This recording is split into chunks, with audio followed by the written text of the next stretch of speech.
সন্তানের ক্ষুধা লেগেছে, তার ক্ষুধার কারণে সে কান্না করতেছে।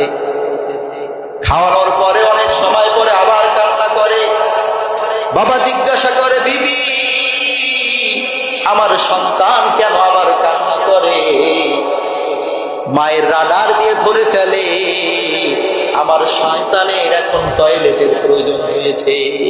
একই কান্না করতেছে, একা কান্না দ্বারা মা বুঝে ফেলতেছে আমার সন্তানের এখন কি প্রয়োজন।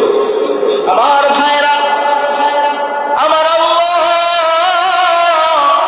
মায়ের মনে একটু মহাব্বত ঢেলে দেওয়ার কারণে মা বুঝে ফেলতেছে কোন কান্না সন্তানের ক্ষুধার কান্না, কোন কান্না সন্তানের বাথরুমের কান্না, কোন কান্না সন্তানের ঘুমের কান্না। আমার মা বুঝে ফেলতেছে। আল্লাহ